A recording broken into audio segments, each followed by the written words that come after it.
C, capital C, is the assertion that the Dhanagar tribe does not exist in the state of Maharashtra, and hence the open quote sub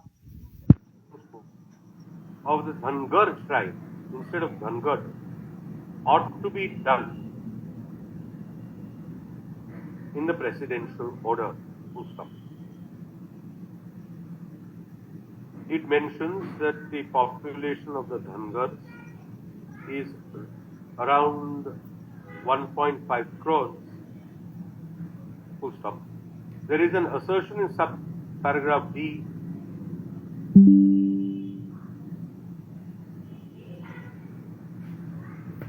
that there is no categorical assertion about the existence or non-existence of the Dhanagar tribe by respondent number 7. And then there is a reference to the information collected under the RTI Act. Next.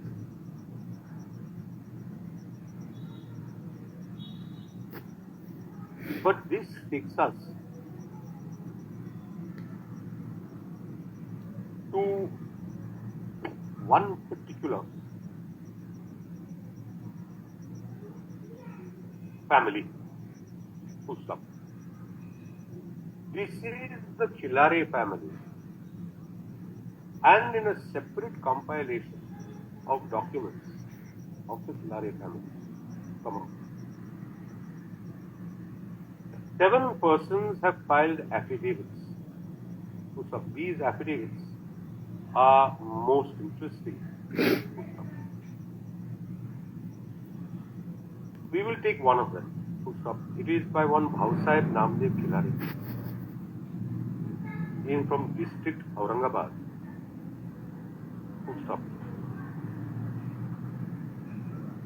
He says in paragraph 1 that there are many Khilare families who reside in his village, who all are from the Dhanagar community. There is a tree or a genealogy showing legal heirs. Throughout this tabulation, it is claimed that not throughout. In parts of this tabulation, the claim is that the individuals are Dhanagars with an R, i.e. in the NTC NTC category. But there are also entries here that show that individuals have obtained validity certificates as Dhanagar.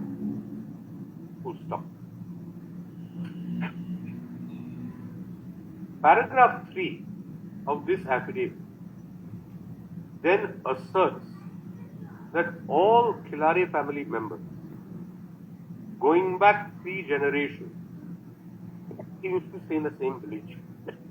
They have common farmland. Their main occupation is farming and goat herding. It is then claimed that at the time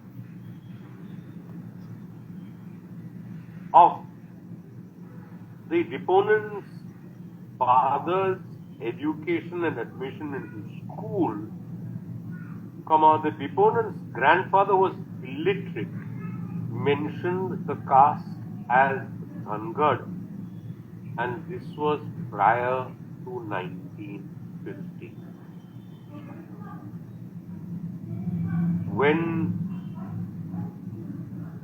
Bhausaheb himself took admission, when Bhausaheb's father admitted Bhausaheb to a primary school in the village, Bhausaheb's father put Bhausaheb's caste also as Dhanagar in the school record. Bhausaheb says he was under the impression that Dhangar and Dhangad are one and the same, and therefore he applied for a scheduled tribe certificate to the authority in question. He received such a certificate on 26 November 1985. He annexes a copy of that certificate, but it did not. But his story does not end there. Bhau Sahib then applied for a caste validity certificate of none other than the Dhangad tribe to the Scheduled Tribe Certificate Scrutiny Committee, Nashik Division. He was granted this certificate of validity on 22nd January 2001 by the Scheduled Tribe Certificate Scrutiny Committee, Nashik. That is annexed to. In paragraph 6, he says that he is by no means a solitary case. Other members of his family may also have obtained such validity certificates, and they may indeed have done so using Bhau Sahib's own validity. Next. Paragraph 7 then says that Bhau Sahib was under the open quotes strong, close quotes, open brackets, not wrong, close brackets, impression that Dhangad and Dhangar are one and the same, and that there was a spelling mistake in the two words. Full stop. Therefore, on the basis of Bhau Sahib's father's school certificate, he obtained a scheduled tribe certificate and then a certificate of validity. Full stop. Finally, he says that he belongs to the Dhangar community, and that his grandfather, who was illiterate, erroneously mentioned his father's caste as Dhangar, and that his father also mentioned Bhau Sahib's own caste as Dhangar,